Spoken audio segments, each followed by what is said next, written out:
Gracias por asistir a esta mesa de la Escuela de Artes Escénicas y en particular de la carrera de creación teatral de la Universidad de las Artes. Estamos acá presentándoles un pequeño conversatorio que tiene como título El teatro como experiencia y resistencia.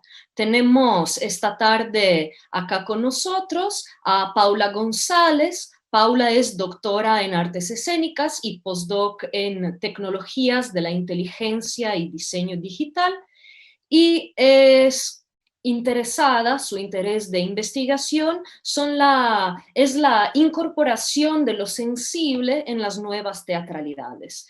Tenemos también a Benjamín Cortés, que es doctor en artes por la Universidad de Guanajuato, es especialista en teorías del teatro y se ocupa principalmente de modelos de actuación para la construcción de personajes. También tenemos a Julián Martínez. Julián es doctor en filosofía por la Universidad Autónoma de Madrid y postdoc de la Universidad Central de Venezuela y es muy feliz de decirnos que además de ser filósofo ya lleva unos 30 años en el ejercicio del teatro.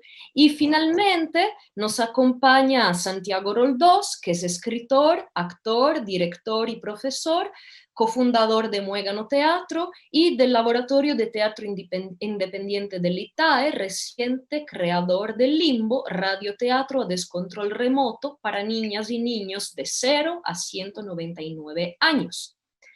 Rápidamente, recuerdo que eso es un conversatorio, entonces lo llevaremos a cabo a través de preguntas y respuestas y eh, cada participante tendrá un tiempo como para contestar. Empezaría entonces con la primera pregunta y pido que los acompañantes respeten unos 5, máximo 6 minutos para su respuesta. Finalmente tendremos también preguntas por parte del público, así que esperamos y esperemos también que ustedes nos acompañen con sus intervenciones. Bueno, entonces, empecemos con Paula y después le damos la palabra a los demás. Me gustaría que todos pudieran responder una pregunta bastante general sobre cómo nació su proyecto de investigación, el proyecto que quieren presentarnos esta tarde. ¿Cuál fue, digamos, la necesidad que sintieron cuando empezaron a trabajar en ese proyecto? Paula, por favor.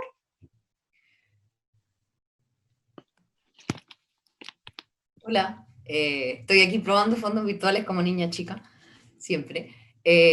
Bueno, yo voy a hablar de un proyecto que estamos desarrollando en la universidad desde el año 2017, formalmente inicio del 2017. El proyecto se llama Educación Sensible Atahualpa y es un proyecto que nace a partir de las inquietudes de cómo las nuevas tecnologías modifican los procesos de cognición de los jóvenes, de los niños, y cómo eso de alguna manera conversa con las poéticas contemporáneas, principalmente la línea de las poéticas postmarxistas, de compañías como Rimini Protocol y otras compañías europeas. Entonces, ¿cuál fue la idea? De alguna manera, nuestra experiencia en la Universidad de las Artes, en los procesos de transferencia de aprendizaje con los estudiantes, aborda más bien dinámicas tradicionales de formación del actor para poéticas escénicas en un contexto, en un escenario isabelino. Entonces, sintomáticamente, hemos visto, o yo he evidenciado que existe una distancia a veces entre estas didácticas o estas poéticas escénicas y los intereses propios de los jóvenes que empiezan a ingresar en las carreras. Entonces, además tengo un niño pequeño que también está en una dinámica de aprendizaje súper gamificado, es decir, con procesos de cognición que están siempre mediados por ejercicios de juego, que podríamos entender como organizados como podríamos pensar los videojuegos y ese tipo de dinámicas para ellos cognitivamente les resultan muy atractivas y muy participativas. Entonces, pensando en esta idea de cómo dialogábamos con nuevas audiencias, cómo dialogábamos con nuevos públicos, me acordé de un proyecto que había asistido el 2015-14 de Rimini Protocol, que se llamaba, o sea, asistido entre comillas, participado, un proyecto que se llama Remote X, que se hizo en varias capitales y una de ellas fue Santiago y a mí me tocó participar, tuve la posibilidad de participar en ese proyecto en Santiago y es un proyecto que trabaja con audífono y que de alguna manera hace un ejercicio reflexivo, participativo, performático, sociológico, en el cual uno transita por distintos lugares simbólicos de la ciudad y pone en cuestión la participación de tú como rebaño público en esa relación simbólica cotidiana con esos distintos espacios. Entonces, hace tiempo que venía pensando la relación entre estos procesos performativos y la sonoridad. Entonces, en algún momento me fui a trabajar a la sierra, explorando algunos lugares arqueológicos, y ahí surgió entonces como el Insights, paseando por la mitad de Pumapungo, que es un parque arqueológico que queda en Cuenca, en el centro de la ciudad, pero que sin embargo es un lugar arqueológico pre-incaico, que fue resignificado poderosamente por los incas, y hoy día se conservan las estructuras principalmente de ruinas incas. Entonces yo pensé en ese espacio como que está hoy día en el contexto de un museo, cómo podríamos repensar esta relación performativa museológica, pensando en los niños que asisten como públicos a conocer estas ruinas, eh, haciendo un ejercicio similar a lo que hacía Rimini Protocol en un sentido sociológico, podríamos decir, sincrónico, y pensarlo de una manera más diacrónica, cuestionando o posibilitando el pensar ese espacio ficcionalmente. Y entonces se me ocurrió trabajar con la idea de diseñar un audio que pudiese ser a la vez una visita museológica, pero que fuera performativo, es decir, era como en esa época estaba en el boom de estos juegos que se llaman Pokémon Go, que son realidad expandida. Entonces la idea era cómo situamos a estos niños en una performatividad en la cual ellos a través de un audio pudiesen repensar ese escenario que hoy día está atravesado por semáforos, por calles, por edificios, en distintos momentos auditivos, sonoros, diferenciados. Y entonces en ese sentido empezó a explorarse la idea primero de un dispositivo sonoro, luego investigar cómo esos procesos cognitivos se desarrollaban en términos de manejo de nuevas tecnologías y al mismo tiempo investigar sobre elementos sonoros, performativos, históricos, antropológicos, biológicos, culturales del entorno cercano a Wapondelic, que es el territorio preincaico llamado el actual Cuenca, digamos. Y así nace así como la primera idea de, bueno, hagamos este proyecto y veamos, exploremos técnicas, exploremos tecnologías, exploremos conceptos para empezar de alguna manera, a ver cómo juntábamos estos hilitos y pensábamos una performatividad, un ejercicio performativo, una teatralidad que si bien dentro tal vez de la formalidad ecuatoriana no está considerada como, o está considerada como un teatro liminar o un teatro fuera de la concepción tradicional, cuesta tensa. Hoy día ya no tanto, porque las tecnologías y esta crisis nos ha obligado a repensar, nos está obligando a repensar el teatro. Y entonces ahora no suena tan freak como sonaba hace 3 años atrás. Pero eso, y ahí básicamente nace el proyecto. Muchas gracias, Paula. Benjamín, puedes también hablarnos de tu proyecto, de tu idea y contarnos un poquito esa necesidad que la generó, ¿sí? Hola Sara, muchísimas gracias. Buenas tardes a todos y gracias por la invitación a participar en este encuentro de investigación. Mi proyecto parte ya, bueno, te cuento que este proyecto llevo trabajándolo ya cerca de 20 años, justamente empezando empecé el proyecto sin imaginarme que en algún momento lo iba a poder concientizar y llevar a cabo hacia el papel, ¿no? O hacia conclusiones que me fueran ayudando a mí mismo en mi carrera como actor. Primero experimentar en lo particular, en lo personal, distintas formas, técnicas, teorías, métodos, sistemas de la actuación, y empiezo yo a generar estas mismas conclusiones al momento de la construcción de personajes. Principalmente, ahora estoy trabajando en modelos de actuación, porque durante décadas, siglos, se han manejado ya métodos, ¿no? Que existen métodos, existen sistemas, o se han llamado así, como métodos, como sistemas, como metodologías, y haciendo una investigación desde lo más básico y desde lo más, desde esta raíz etimológica de la definición de método, sistema, metodología, etcétera, etcétera, encontré que una palabra más óptima para la tarea del actor es modelo. No es una teoría, no es un método, no es un sistema, porque método hace alusión a un camino a seguir, a una receta comprobada que te va a dar un resultado. Un sistema es justamente una serie de pasos que te van a llevar a un resultado, ¿no? O sea, un sistema es la manera de seguir un método, como podríamos definirlo, pero un modelo es evolutivo y un modelo depende de cuántos accesorios tú le vas colocando. Y en ese sentido, el término modelo de actuación o modelo de construcción de personajes es un término que va evolucionando conforme el actor va evolucionando en su formación y en su preparación y en su experiencia, tanto vital como profesional, porque uno va aprendiendo cosas, leyendo cosas, etcétera, etcétera, y uno no puede desecharlas de por sí, ¿no? O sea, hay en el trabajo que yo estoy desarrollando ahora y que ya hay algún avance en la publicación que hicimos el semestre pasado con otros compañeros colaboradores, ya empiezo a generar conclusiones sobre esto, dada, dada la naturaleza de cómo se está preparando al actor en el siglo XXI.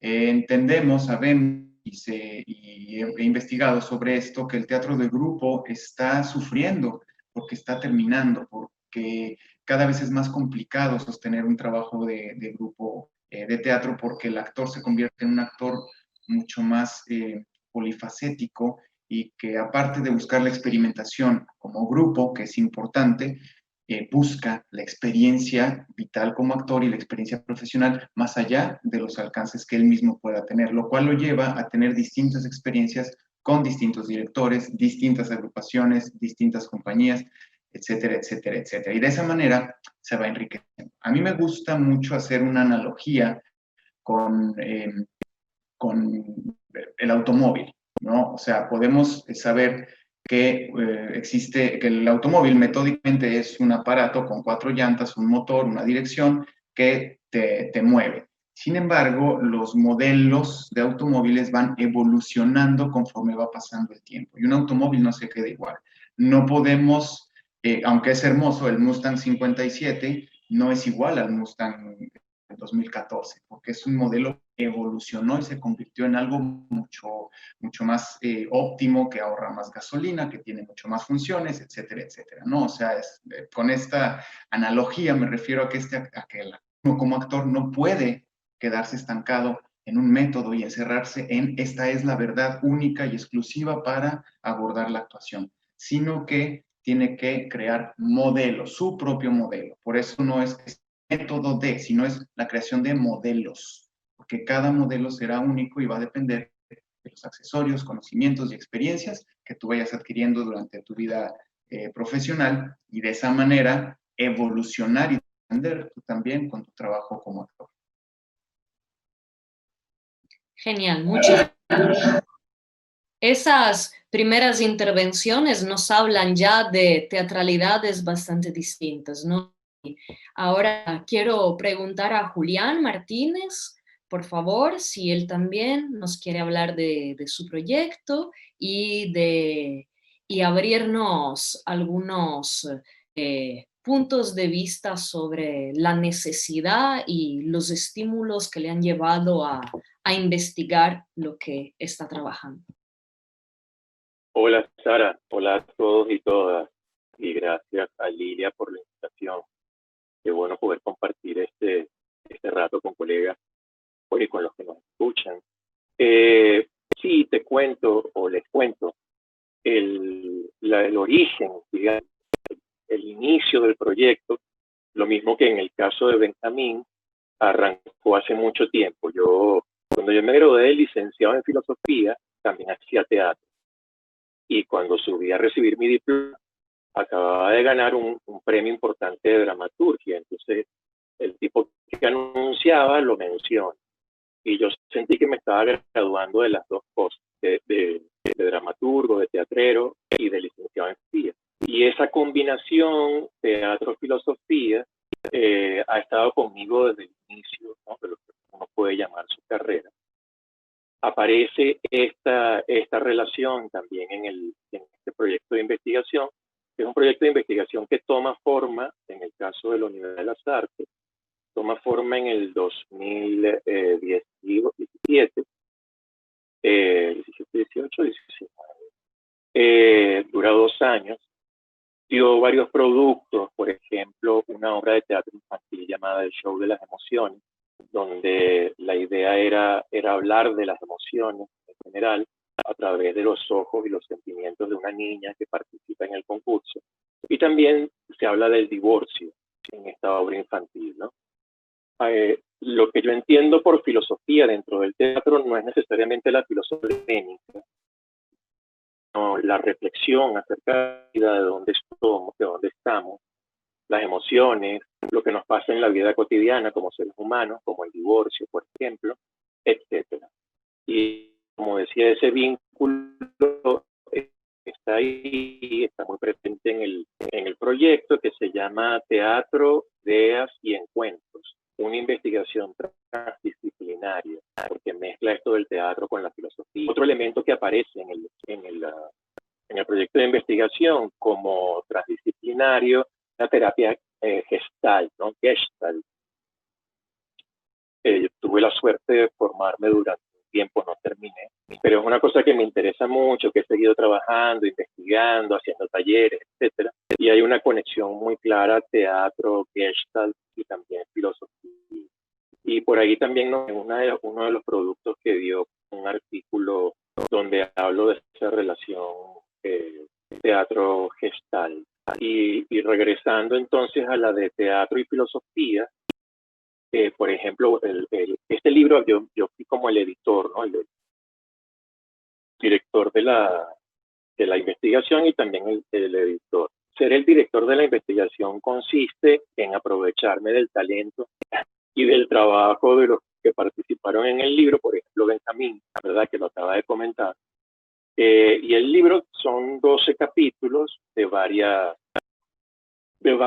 investigadores de distintos lugares de Latinoamérica. Por supuesto, están incluidos algunos de la Universidad de las Artes, de nuestra escuela. Y entonces lo que hace el libro es trabajar el teatro desde varios enfoques que en el fondo le son propios.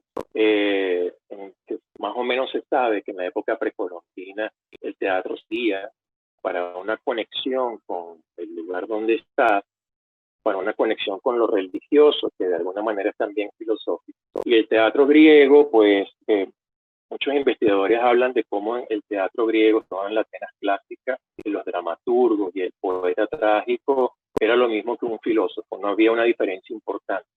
Y los espectadores sabían que iban a una representación donde también se iba a dar la oportunidad de la reflexión, de poner en tela de juicio cosas, de captar nuevas perspectivas, de proponer otras, etc.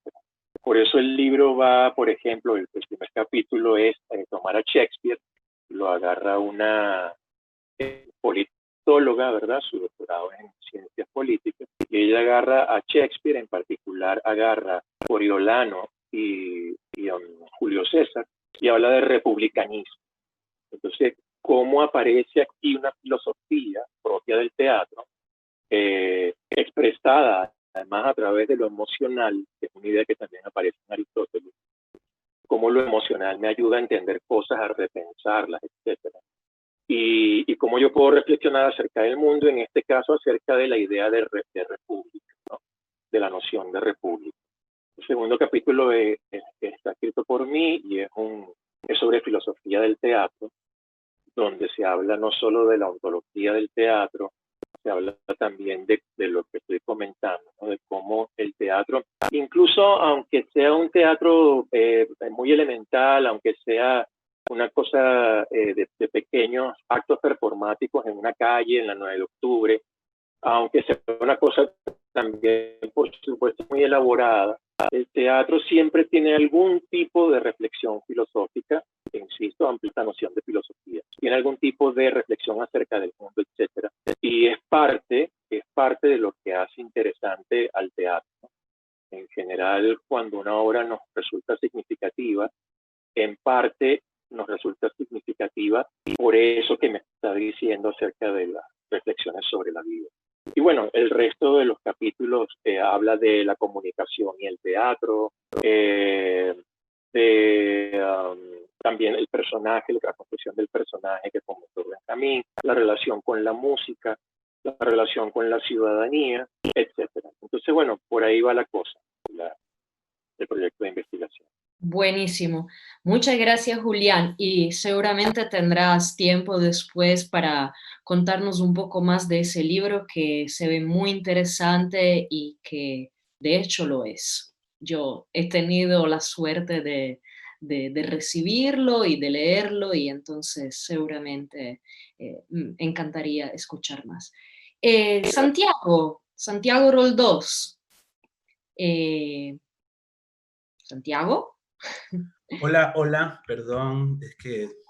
También en tu caso queríamos escuchar un poco ese proyecto de ese radioteatro, cómo es que surgió la necesidad y y cuál era el deseo que estaba detrás de ese nacimiento, ¿sí?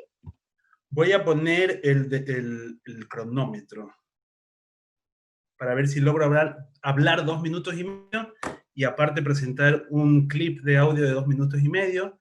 Debo decir que esto tiene, bueno, hablar de teatro, hacer universidad, siento que es fundamental, y salir de los muros universitarios en tiempos en que el neoliberalismo dura demasiados años ya en nuestra vida y que incluso hemos sido gobernados por el oxímoron de un gobierno de izquierda neoliberal. Y siento que, bueno, es nuestro compromiso problematizar eso en momentos en que la educación pública está siendo atentada. Llevo casi un minuto hablando de esto, entonces, más rápido que nada. Limbo es un proyecto en un sentido 100% hijo del COVID, es decir, en los tiempos del COVID. Voy a hacerte caso a la sugerencia que me acabas de hacer. Vamos a ver. Pero también tiene otra temporalidad. Voy a leer. Nosotras tuvimos que cancelar todo lo que tenemos previsto este año en Espacio Muégano, que es la sede de nuestro grupo. La imposibilidad de hacer teatro, de aproximar aquí y ahora nuestros cuerpos, ánimas y alientos, incluyó la cancelación también de residencias artísticas de colectivas quiteñas como Casa Mitómana y Confundimiento, una temporada de despedida de Aristides Vargas y Charo Francés, los festivales de cine, artes escénicas, artes vivas, etc. Incluso las reuniones del colectivo feminista La Cubeta, que se daban sus ensayos de esta, digamos, de esta agrupación, de esta colectiva feminista de Guayaquil en Espacio Muégano. Originalmente concebido como sede de pensamiento, creación e investigación en torno a la necesidad de politizar, teatralizar nuestra memoria.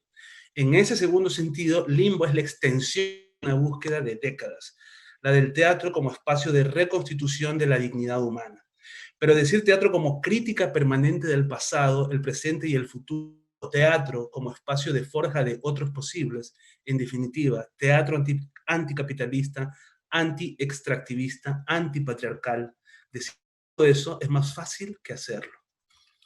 ¿Por qué buscar mantenernos en escena, aunque sea de modo virtual y no por un dispositivo de la imagen más próximo al audiovisual visivo? bueno fuera que cinematográfico. Antes de contestar técnicamente, una respuesta filosófica, según yo. La paradoja de mi grupo es que amamos este grupo que está en vías de extinción desde que existe el grupo, afortunada y desgraciadamente. La paradoja de mi grupo, y no sé de cuántos grupos de teatro, es que en el fondo y muy en la superficie amamos cada una de nosotros el cautiverio. El cautiverio entendido como encierro dentro del encierro, como una especie de cárcel dentro de la cárcel, valga la terrible metáfora. El exterior nos resulta siempre más hostil. A fin de cuentas, como dice Amador Fernández Sabater, el neoliberalismo, en épocas de bonanza, mejor que en otras, es capaz de ofrecerte una vida, incluso una vida deseable, con Netflix, vacaciones, techo propio endeudado a 25 años, sueldos de profesores universitarios, aunque están congelados desde hace meses, etc. Es decir, que el problema es qué contradeseo de contravida forjar, y si el teatro puede hacerlo, y si puede hacerlo, en qué términos. Quiero decir que el limbo es eso, es la asunción del cautiverio teatral, vital, y una forma especial de volver a interrogar, de volvernos a interpelar sobre lo que más nos interesa paradójicamente del teatro, que es la comunidad. Entonces sí voy a tener tiempo, porque he logrado, bueno, no, lo voy a dejar para después, porque quiero mostrar los 2 minutos y medio seguiditos. Solamente completar la idea diciendo que el limbo recoge por ahora la producción dramatúrgica de Muégano, entendía la dramaturgia no solamente como acto de escritura de obras dramáticas, sino como una poética y una política teatral. Digamos, hemos producido completamente, llevamos 9 programas, esto sí podría convertir ahora, de estos 9 programas, digamos, dividimos nuestras obras en 3 actos de manera clásica y un programa especial, un cuarto programa especial. Y hemos hecho ya pequeño ensayo sobre la soledad y también karaoke orquesta vacía. Perdón, estamos estrenando karaoke orquesta vacía justamente ayer. La semana anterior hicimos Juguete cerca de la violencia, o sea, el mes anterior, Juguete cerca de la violencia. Cada obra se divide en 3 actos, son podcasts, tenemos difusión a través de Spotify, SoundCloud, iVoox, todas las operadoras, y sobre todo, y eso es lo que quiero abrir, Dios mío, si me ayuda a mí, poco talento con Zoom, creo que la verdadera razón que no hago teatro por Zoom es porque no sé manejarme con esta vaina, algo así, no, aquí está.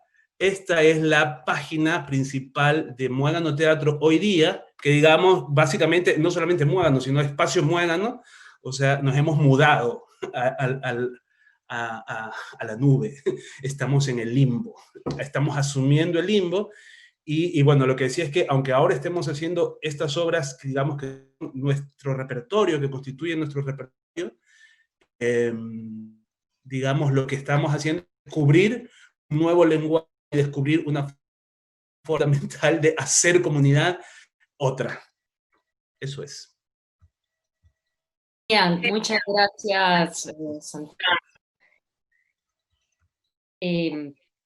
A ver, entonces, ahora quería pasar a un segundo tema que de alguna forma Santiago y Julián ya han introducido con su primera intervención, y es precisamente el tema de los productos. Al momento de hacer proyectos de investigación o proyectos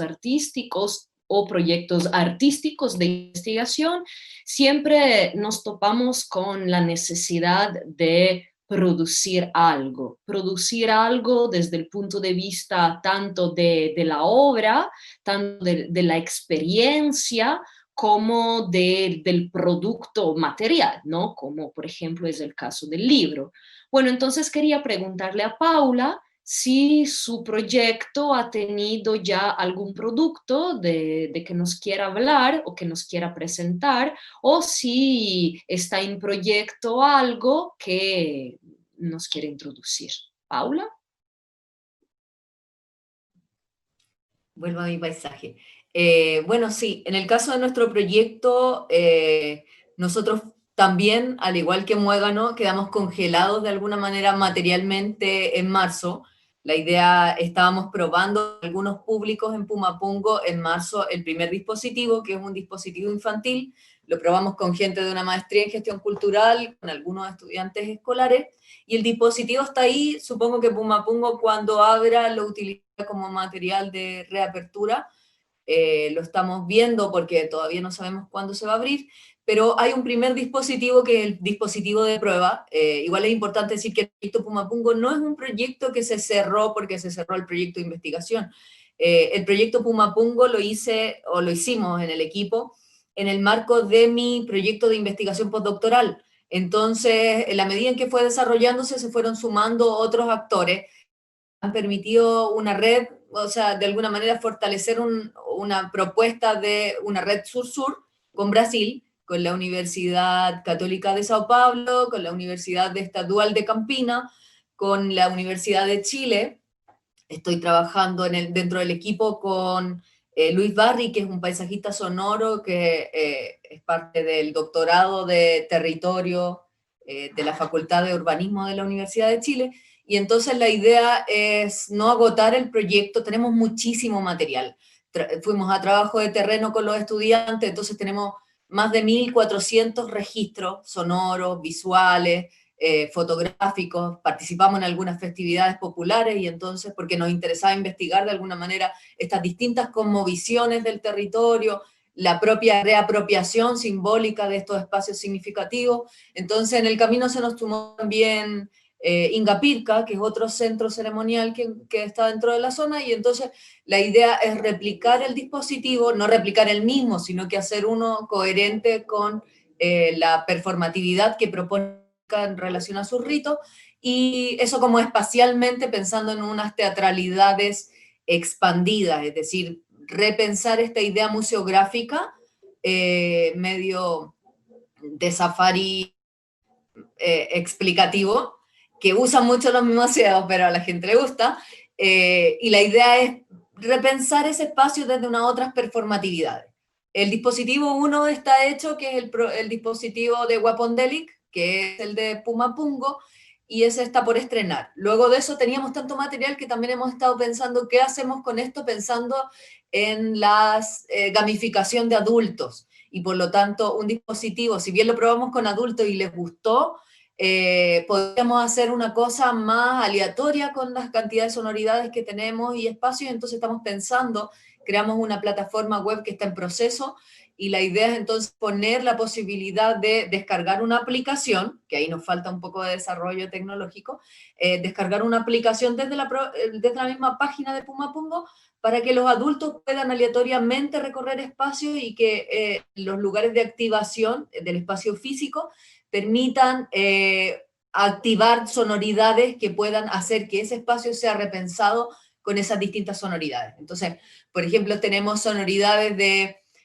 la laguna Culebrilla. Respecto al mundo inca y al mundo cañari existe una cantidad de historia y mitología respecto a ciertos espacios sagrados, a ciertas significaciones de los mismos espacios físicos. Eso nos parece súper relevante, porque pensar dentro de nuestra lógica tradicional el espacio, estamos en un museo. Pensarlo históricamente, tradicionalmente, a través de la idea de un hito, estamos en un museo que tiene una ruina arqueológica inca. Pero ¿qué pasa cuando a un sonido tú le sacas el semáforo? ¿Qué pasa si te vas a un espacio donde ni siquiera hay gallinas que nos reducen no llevan a la llegada de los españoles, sino espacios que si tú vas tienen tan poca alteración que perfectamente podría ser el mismo espacio hace 400 años atrás, como la laguna Culebrilla, por ejemplo, que fue un espacio que rescatamos? ¿Qué pasa con las sonoridades de algunos entornos sonoros complejos, como el agua dentro de ciertas ritualidades? En el periodo, dentro de la investigación fuimos entendiendo que dentro del periodo preincaico muchos de los referentes materiales sonoros eran referentes espaciales, de distancia. La gente reconocía un tambo u otro por cómo sonaban ciertos riachuelos. Entonces, hemos tratado esto, para mí, a mí me explotó la cabeza, porque en realidad es tanta información y tan bonita para repensar. Bonita suena muy light, tal vez, pero es tan interesante para poder repensar los procesos de significación del espacio a partir de lo sonoro. Y entonces esa es la idea un poco del proyecto. Como es un proyecto de educación sensible, es repensar en esta idea platónica de que el eje de la educación debería ser la educación de lo sensible, entendiendo como la experiencia artística desde ese lugar, repensar cómo el sonido nos significa y cuánto de ese conocimiento efectivamente manejamos en términos racionales, es decir, cuánta conciencia tenemos de cuánto nos significa el espacio, en términos simbólicos, pero también en términos biológicos, en términos relacionales, en términos afectivos, y es un poco repensar eso, hemos seguido explorando opciones. Entonces, la segunda opción es un otro dispositivo, que es ese que yo les planteaba que va a ser aleatorio, que estamos desarrollando para trabajar desde una aplicación, y un libro, que es el libro que se va a estrenar junto con el dispositivo en Puma Pungo, que es un libro introductorio a esta idea de educación sensible, que de alguna manera levanta, está escrito por Luis Barry, por otros profesores de la escuela y por mí como una especie de compiladora, está Benjamín, Lorena, y de alguna manera es pensar esta idea de lo performativo, de esta posibilidad de teatralidad desde distintos lugares, desde el cuerpo, desde la sonoridad, etc. Eso así como en súper grande rasgos. Mil gracias, Paula. Realmente se ve un proyecto increíble, súper interesante y bueno, estamos, creo, todos esperando que abra Puma Pungo para ir a ver de qué se trata en persona. Benjamín, no sé si también nos quieres contar algo más sobre los productos de tu investigación. Ya nos adelantaste un poco que pudiste escribir un capítulo de ese libro que se publicó, pero tal vez hay algo más de que quieras hablar. Gracias, Sara. Realmente los productos que quiero de esta investigación, de este libro y algunas publicaciones en revistas sobre artículos como El actor como arquitecto, que es una parte del capítulo de este libro, es como desmenuzar esa parte, ¿no? Como si el capítulo del libro, a cada parte del libro, se le pudiera sacar mucho más jugo, ¿no? Porque es un tema amplísimo de retomar y de cerrar, ¿no? Por eso es que lleva tantos años de experimentación para poder llegar a conclusiones.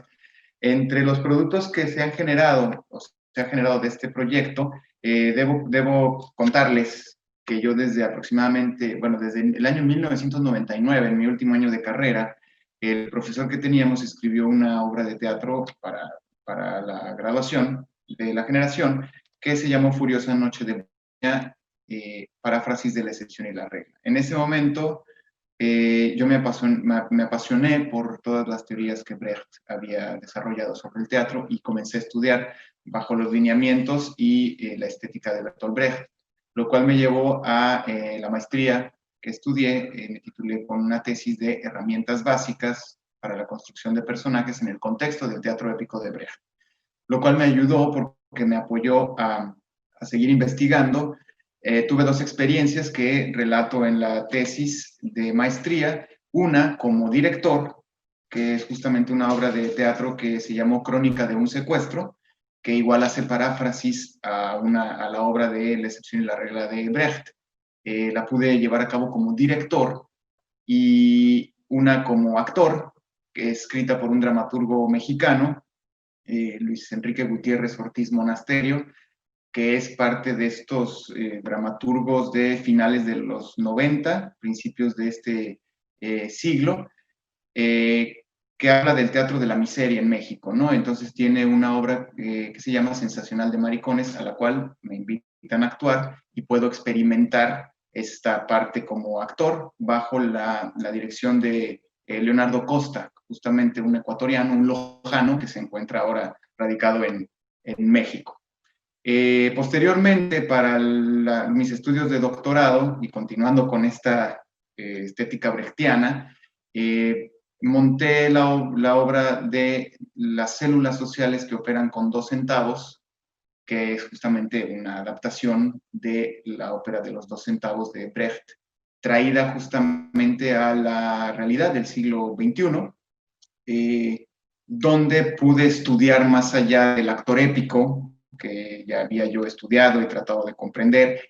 Quise, con este trabajo de investigación, establecer los parámetros para un espacio épico, que Brecht define el actor épico, el gesto, el teatro épico en sí, pero cosas como tiempo épico, espacio épico, aún no están siendo estudiadas. Por lo mismo, me interesó muchísimo trabajar sobre el tiempo y el espacio épico. ¿Qué características necesitaría para que una obra fuera de esa naturaleza?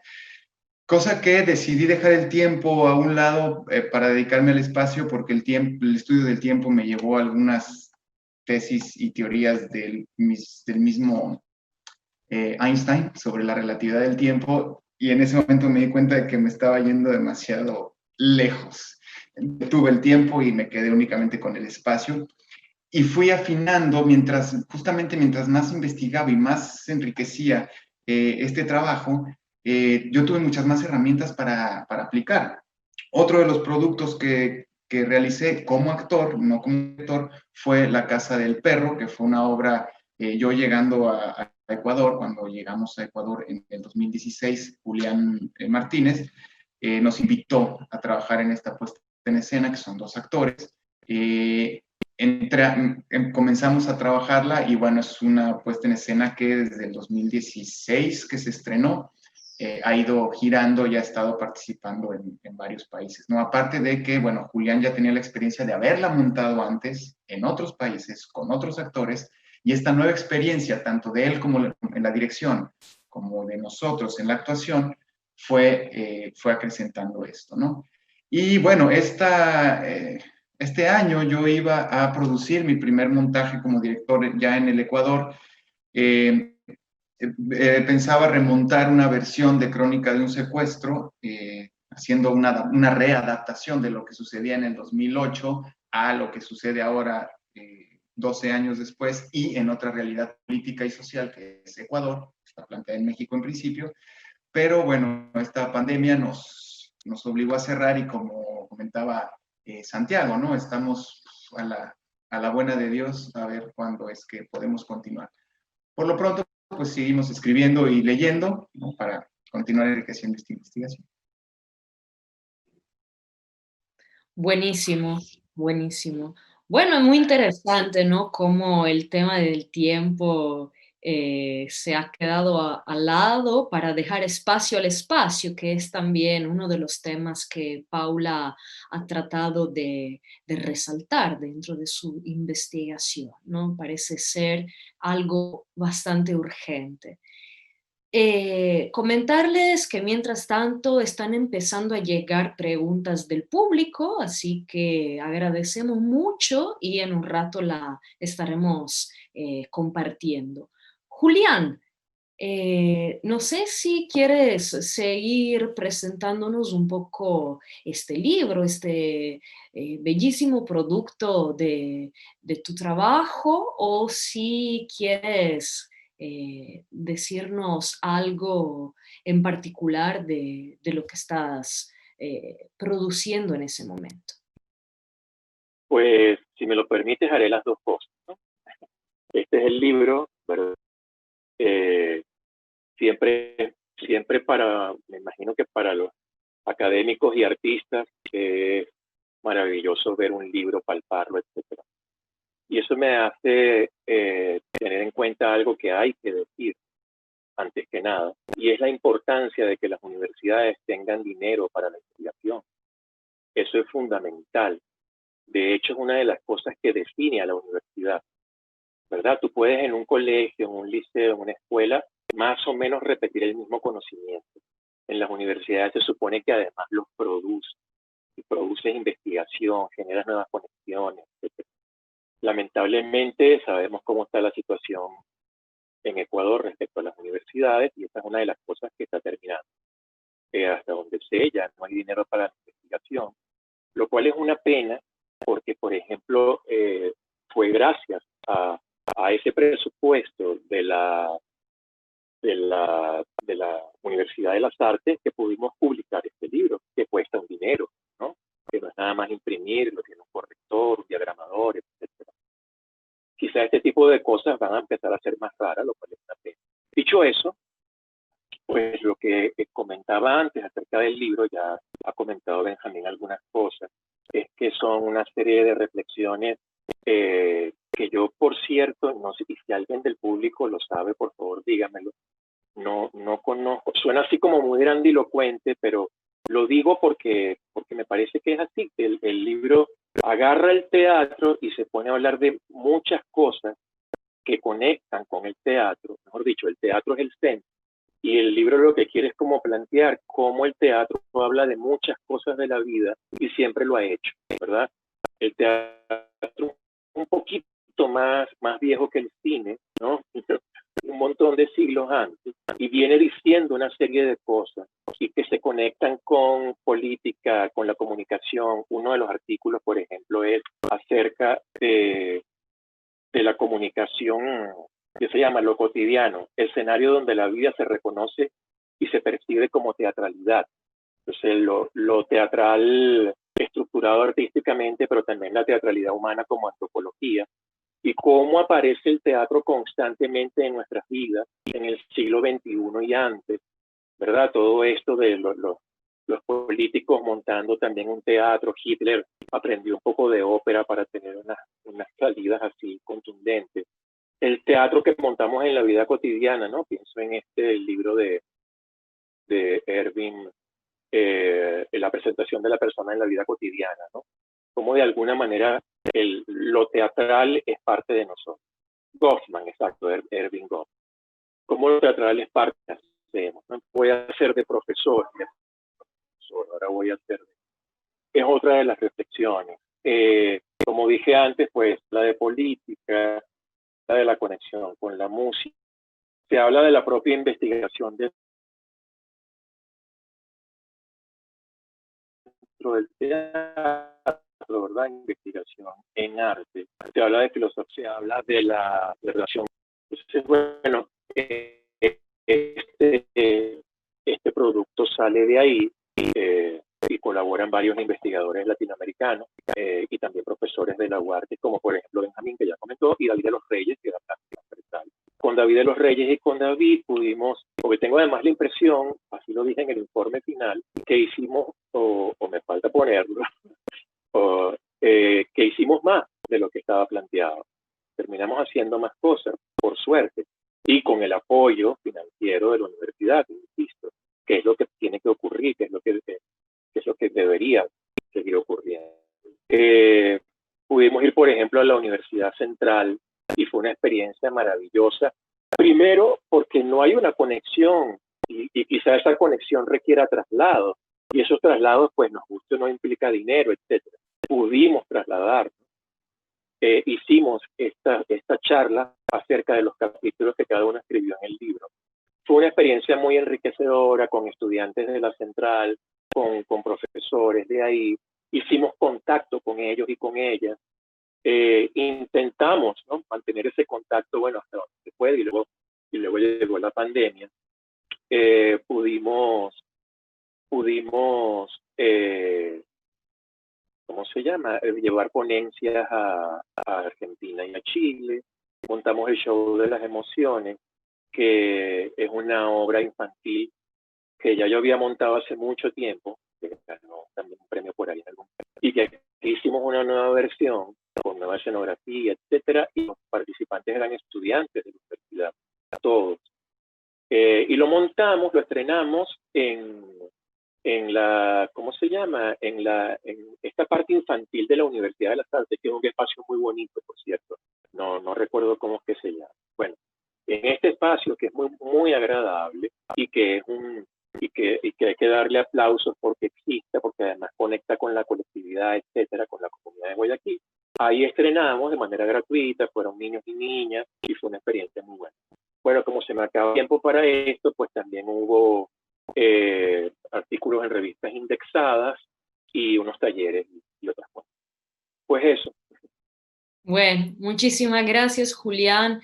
Y es siempre muy poco el tiempo que se le puede dedicar a esos proyectos, porque a veces los productos, el deseo es tanto que uno podría realmente, ¿no?, seguir hablando de todo lo que se está planeando horas.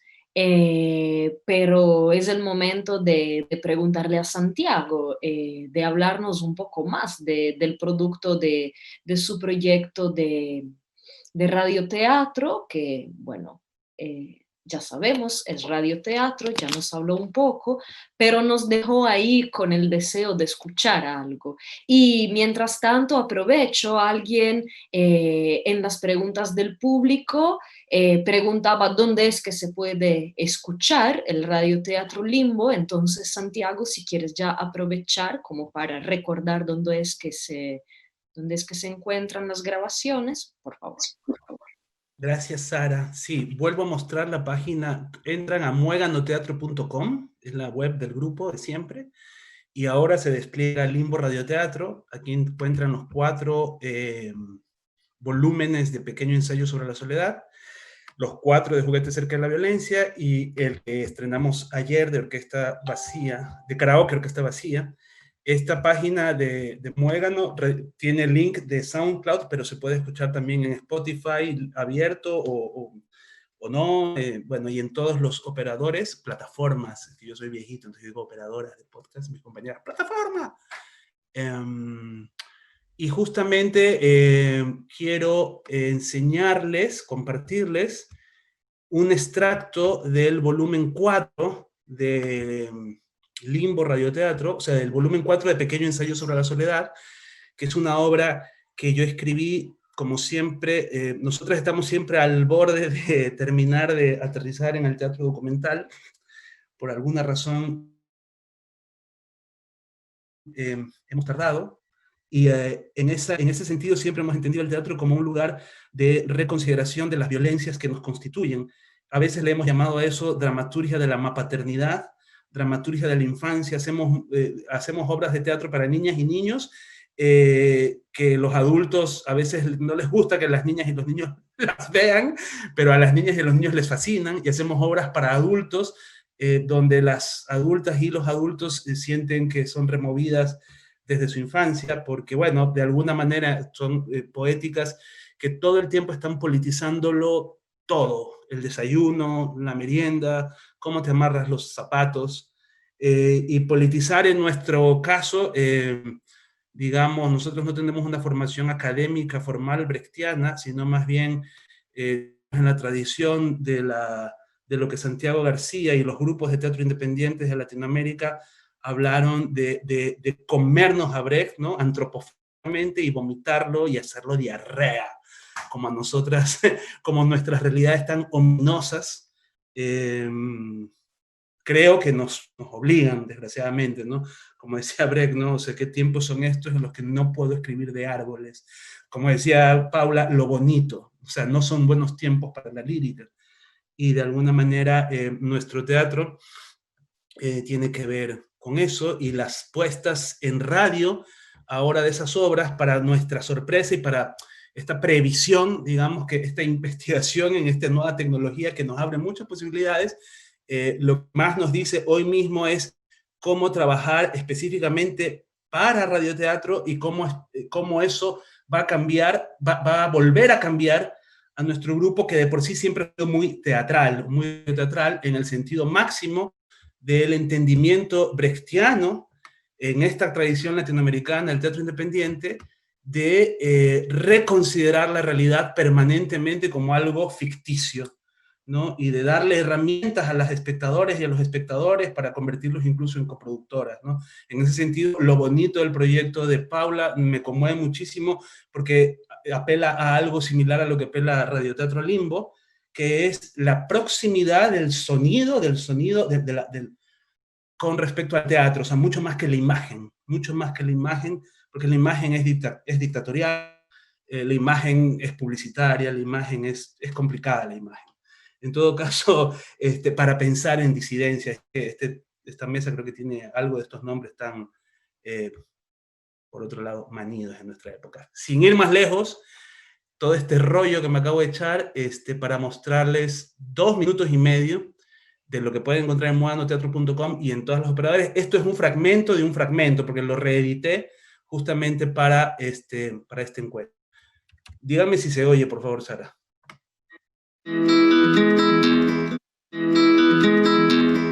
Hola. Hola. Hola. Hola. Hola. Hola. Buenas. Hola. Hola, ¿qué tal? ¿Qué tal? Hola. Hola. Hola. Hola. Hola. Hola. Yo soy de El Salvador, de Bahía, De Quito. Vivo en la ciudad de Guayaquil. vivo en Estados Unidos, vivo en Mérida, Yucatán, vivo en San Francisco, California, Brasil, Vivo en La Habana. vivo en Guayaquil hace 8 años, Vivo en Madrid. y Argentina, Buenos Aires, vivo también en la Ciudad de México, Vivo en Quito. Y soy, pues no sé qué soy. compañera del Moano Teatro, soy dramaturga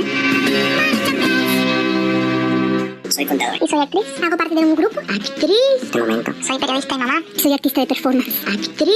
Soy escritor y docente. También soy artista y fundadora de Editorial Cristina Lente, actriz, Me dedico a enseñar fundamentalmente, esencialmente. psicoterapeuta, Porque estoy estudiando. y soy Periodista, feminista, Actriz. a cuarentenada en Quito, escuchando Limbo Radioteatro. Soy mala, dueña de todos los pecados. Perra mala. Me encanta la radio y en tiempos en que la radio es una contracultura en oposición al Zoom y a todo el reinado de la vista y lo audiovisual, se agradece el desafío de escucha crítica y a la vez divertida. Así que gracias por las risas y también por el desasosiego. Pequeño ensayo sobre la soledad, me lo imagino como una carachita que está sobre una lastimadura, o más bien el acto de sacársela. La cascarita nos dice, esto se está curando, pero al sacarla todavía duele. Las veces que me acerqué a la obra me provocó risas y varios nudos en la garganta, cuestionamientos sobre lo que hago como mamá, lo que sienten mis hijos, lo que sintieron mis padres, lo que sentí yo como niña. Ojalá dejar de ser niño no doliera, pero duele. Si duele, ¿no será mejor no dejar de serlo? La pregunta es cómo cuernos se hace para no dejar de serlo.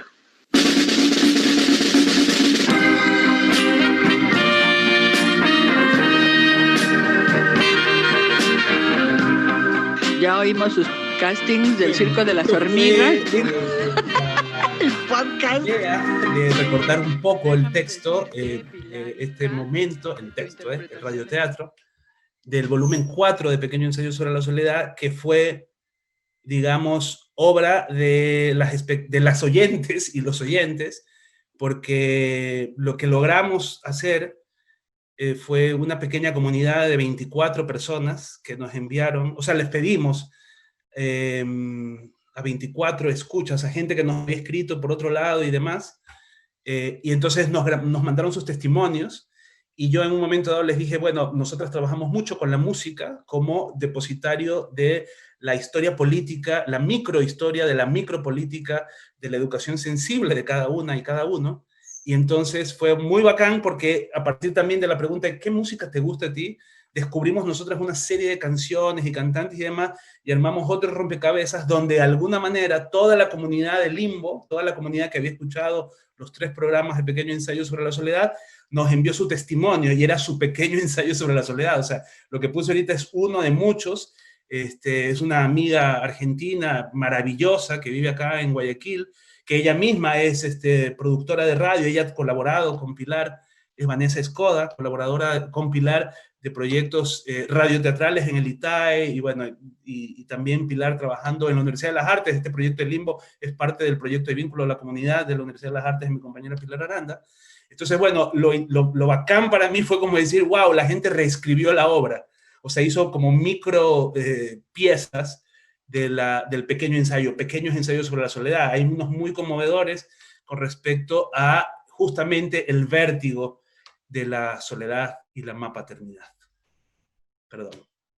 Bueno, muchísimas gracias, Santiago, ¿no? Realmente súper interesante ese trabajo, y también recomiendo que puedan aprovecharlo nuestros seguidores de Lilia.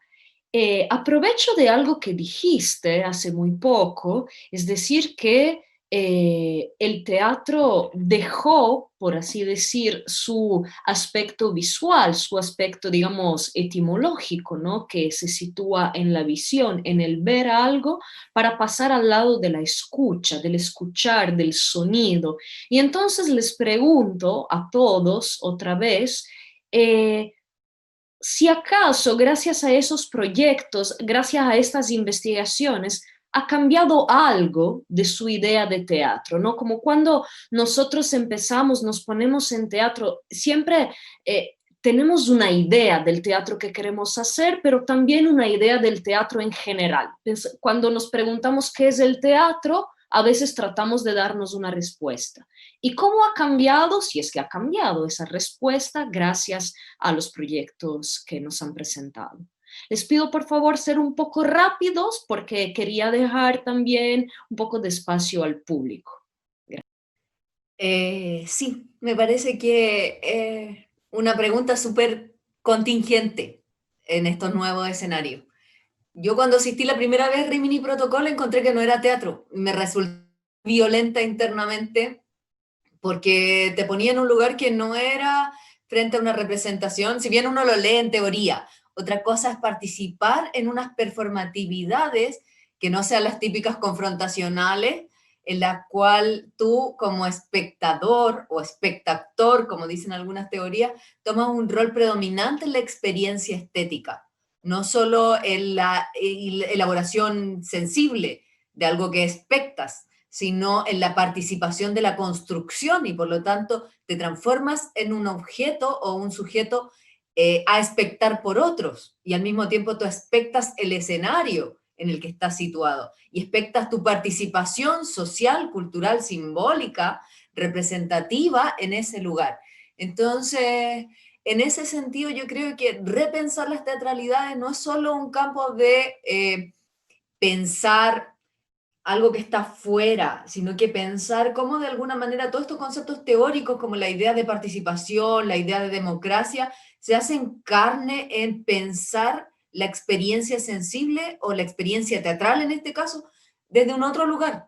Porque la tradición hegemónica discursiva de este teatro que se integra en la academia en el siglo XIX, final del siglo XIX, XX, y que nos dice, nos habla de un teatro textocentrista, de una idea aristotélica, de una idea de teatro isabelino como único territorio o principal territorio, siempre en nuestros contextos que nunca llegamos a ser modernos, como dice algunos autores, sonaba algo como a lo que aspirábamos a alcanzar, como esta idea de modernidad, ¿cómo vamos a ser posmodernos si nunca fuimos modernos? En ese mismo sentido, yo creo que es mucho más honesto pensar pensar estas teatralidades como qué espacios de encuentro tenemos en la vida real significativos simbólicos, en los que, como plantea otro autor, nosotros convivimos una experiencia espectacular.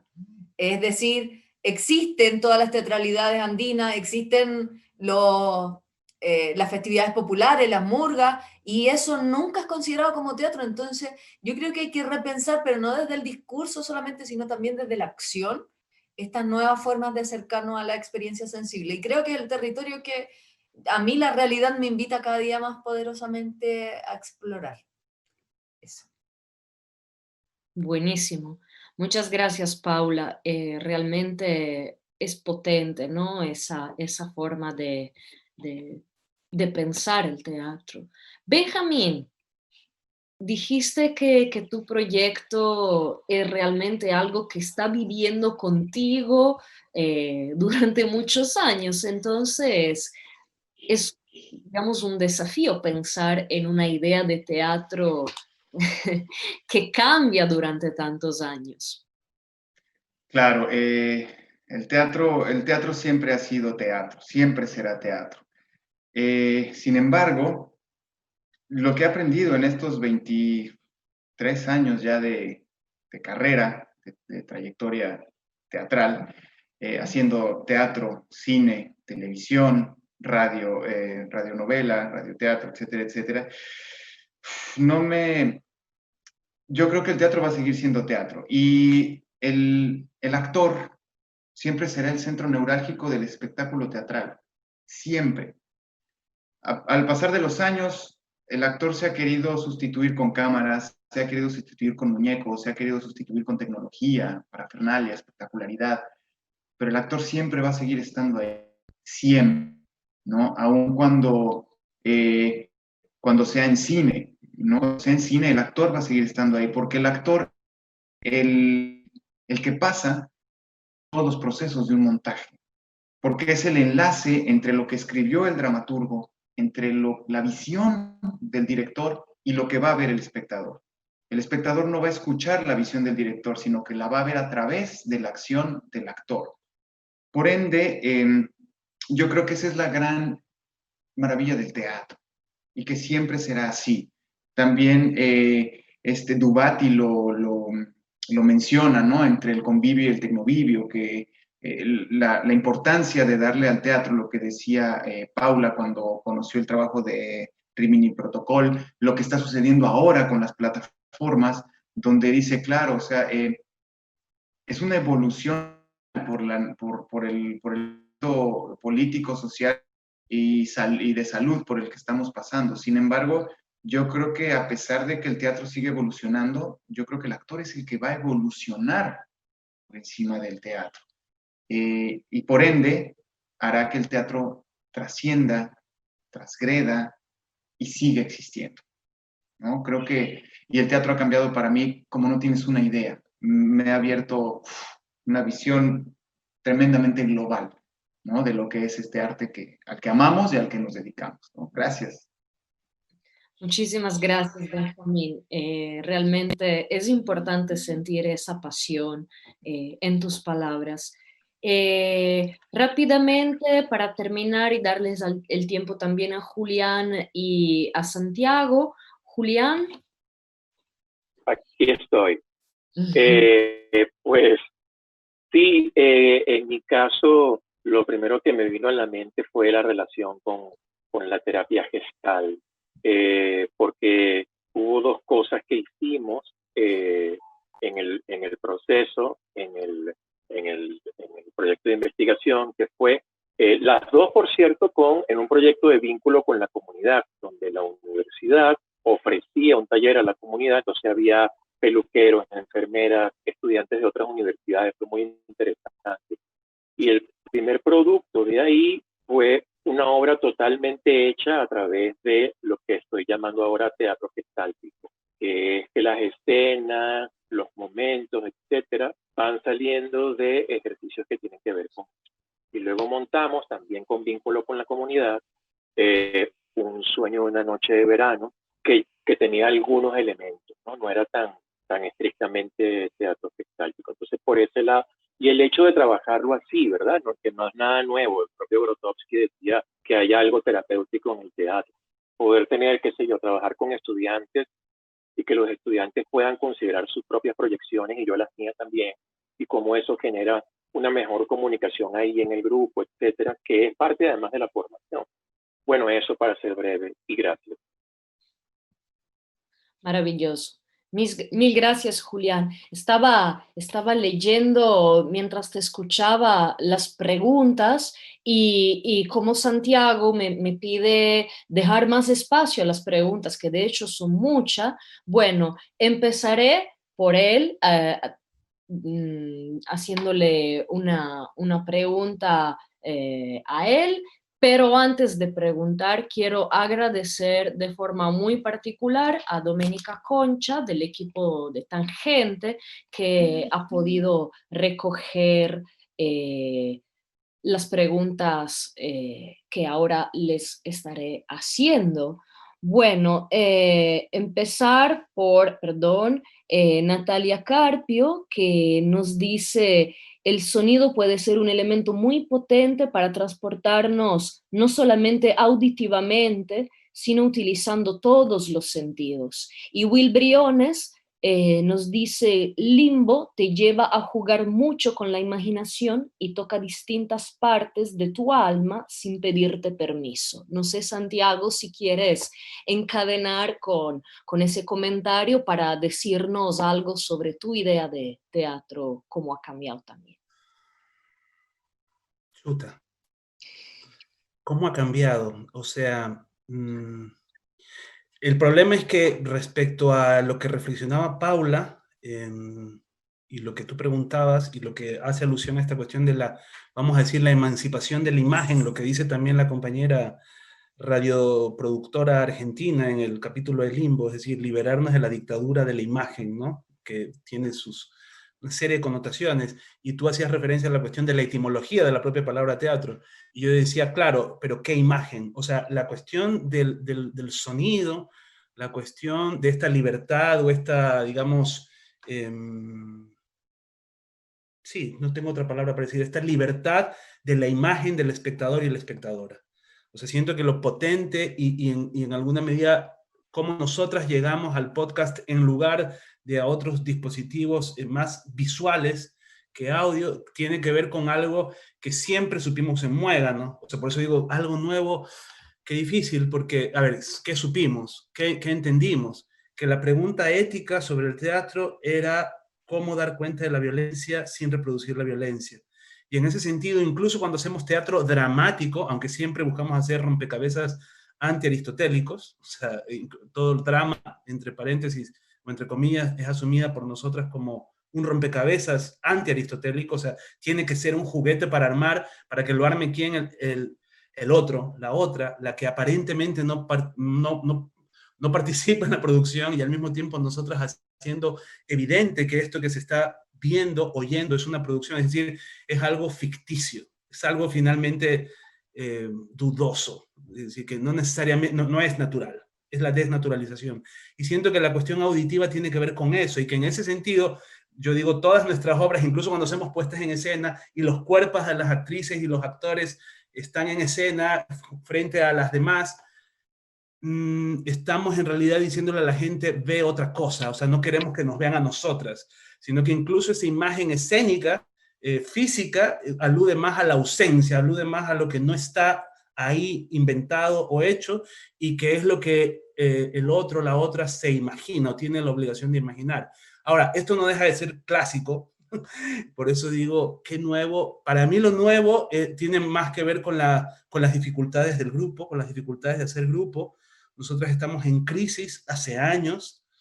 Alguna vez Charo Francés nos dijo, bueno, el grupo y teatro significa vivir en crisis.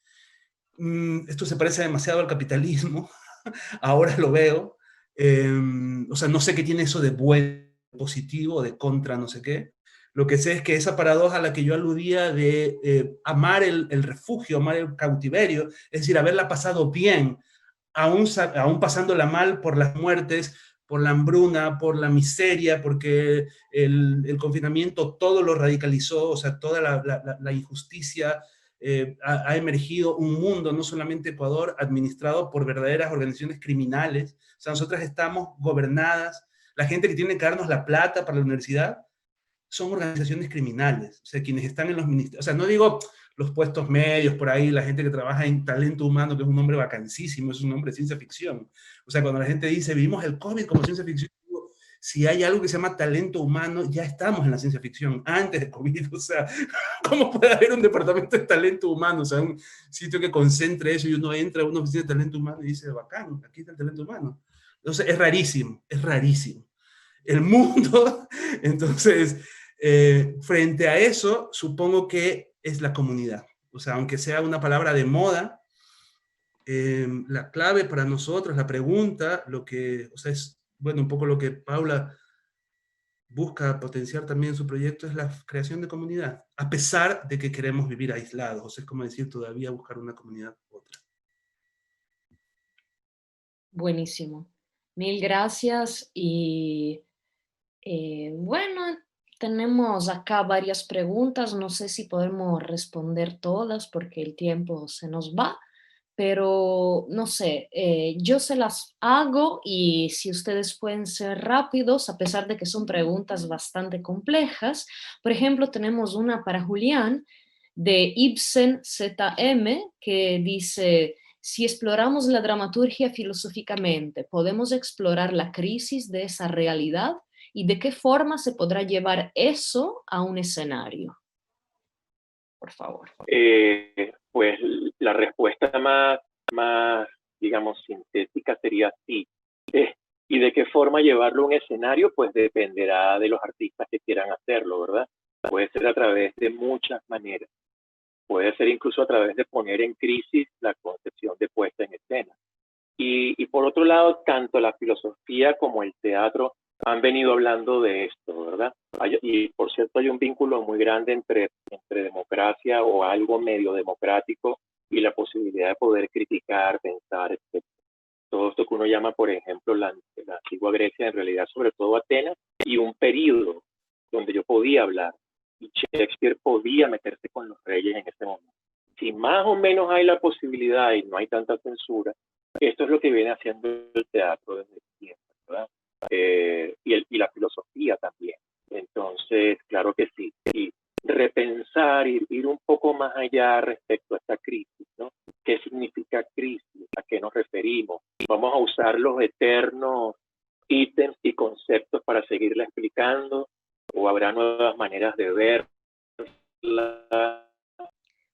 Lamentablemente nos perdimos a Julián, creo que su conexión tiene algún problema. Muchas gracias igualmente, Julián, por estar con nosotros a pesar de todo de todos los problemas técnicos.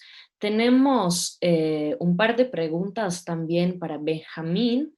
Benjamín pregunta a Sara Félix: quisiera saber de qué se trata el teatro de la miseria que mencionaste y cómo se puede pensar ese teatro en este presente. Y gracias. Sí. También otra pregunta de Pierluigi Burgos, que pregunta: ¿qué beneficio tiene que un actor deba escalar hacia el infinito? Por favor.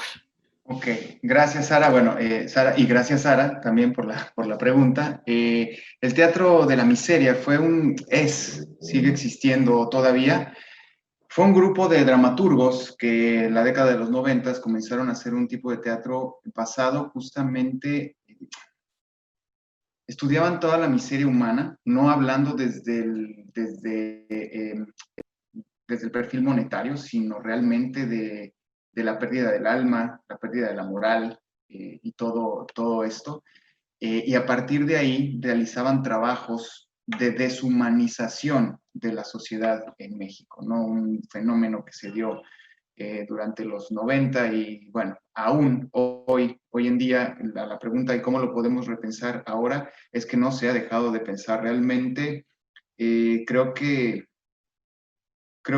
el futuro del teatro de la miseria está en la miseria misma. El objetivo es traer toda esa miseria al candelero y mostrarla a un espectador a través de una comedia casi farsa que es muy grotesca, pero que al final de cuentas la gente se ríe, pero se ríe por esta distancia que dice, ay, eso no me pasa a mí, jajajaja, pero en realidad es un reflejo tal de la sociedad y de la miseria en la que vivimos en este momento todavía, que es un golpe directo al rostro, ¿no? Entre los autores, algunos autores, está, bueno, Edeberto Pilo Galindo con Lomas de Poleo, que habla sobre las muertas de Juárez que fueron famosas en todo el mundo, Luis Enrique Gutiérrez Ortiz Monasterio, con Los restos de la nectarina, o El increíble caso del bebé Terrazas, Sensacional de maricones, Odio a los putos mexicanos, o sea, con obras que desde los títulos ya son un golpe. También tenemos a Hugo Abraham Wirth, que escribe La fe de los cerdos, que es una obra tremenda. Mariana Arta Sánchez, otra dramaturga mexicana que escribe, por ejemplo, Canción de Gershwin, que todas parten de lo mismo, de lo miserables que somos como humanos y cómo nos hemos perdido moralmente unos a otros, ¿no? Es el fin de la sociedad. Esta tesis de que estamos en una nueva Edad Media, yo soy partidario de ello, ¿no? Y que lo que necesitamos es un renacer. Y de lo otro, de la otra pregunta, no sé si al infinito, no sé si yo utilizaría la palabra infinito. Yo utilizaría la palabra sobrepasar los límites, porque también como actores tenemos que saber una cosa. Una cosa es el actor, otra cosa es la persona que es actor y otra cosa es el personaje al que le da vida el actor, no la persona. Nosotros como personas nos rompemos huesos, nos enfermamos, sufrimos crisis neuróticas, crisis de nervios, depresión, etcétera, etcétera. El actor no. Y el personaje sufrirá lo que el actor y la persona decidan. El actor puede escalar hasta donde él quiera. El límite se lo va a poner el propio actor. Pero el actor siempre tiene que estar cuidando a la persona, porque la persona es la que respira y la que late el corazón por él. Entonces, no confundirnos. No, nosotros, personas, no somos el personaje. Y no tenemos por qué sentir lo que siente el personaje. Nosotros sentimos lo que sentimos nosotros. Y a través del actor pasamos a esta tercera persona que es el personaje. Que puede estar loco, que puede tener depresión, que puede ser lo que sea. Pero en el momento en que digan corte o se acabe la función, uno sonríe, se sacude lo que le pasa al personaje y dice, ya estoy de vuelta. Para eso uno como persona deberá conocer sus límites. Llegar a ellos, reconocerlos, concientizarlos y utilizarlos como herramienta. No sé si infinito me gustaría utilizarlo, pero claro, no tiene nada de malo. Lo que sí es que el límite te lo vas a poner tú, nadie más. Gracias. Buenísima sugerencia para todos los y las estudiantes que esperan ser actores en su vida. Tenemos una pregunta final, que es una pregunta para los cuatro, una pregunta de Paulina Antacli, que nos felicita, dice, excelente presentación, felicitaciones a los cuatro docentes, Paula González, Benjamín Cortés, José Julián Martínez y Santiago Roldós. Les consulto si abordan con sus estudiantes lo que Óscar Cornago nombra como teatro de la experiencia. Eso es, la naturaleza procesual, el sentido político del encuentro que se lleva a cabo y el compromiso de los actores que participan desde su propia experiencia biográfica. Bueno, no sé si alguien quiere contestar, quiere decir algo más, no lo sé.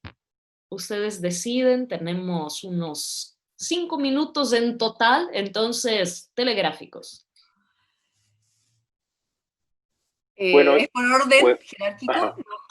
O todos juntos, tipo concierto, sí. No, Paula, ¿sí? Bueno, yo ahora no estoy dando clases de actuación, pero como para abordar específicamente esta idea, pero sin embargo esta idea traspasa solo las clases de actuación. Es decir, esta idea del encuentro tiene que ver con la idea que Bauman había desarrollado de que si hay una deficiencia en el siglo XXI, tiene que ver con la capacidad de acción. Entonces, todos los estudiantes con los que me he cruzado en experiencias de transferencia de aprendizaje o de comunidad de aprendizaje podrán dar fe de que las 3 primeras bibliografías o los 3 primeros puntos que yo abordo con gente que no conozco es la idea de poder en términos de acción, como lo plantea Eric Wolf, la capacidad de acción en un campo personal, interpersonal, organizacional y estructural, y cómo esta capacidad de acción, de poder, que no es una idea de ideología como un monstruo, sino lo que yo soy capaz de accionarme en la realidad, es el eje central de cualquier posibilidad de accionarse en cualquier campo, en este caso la teatralidad.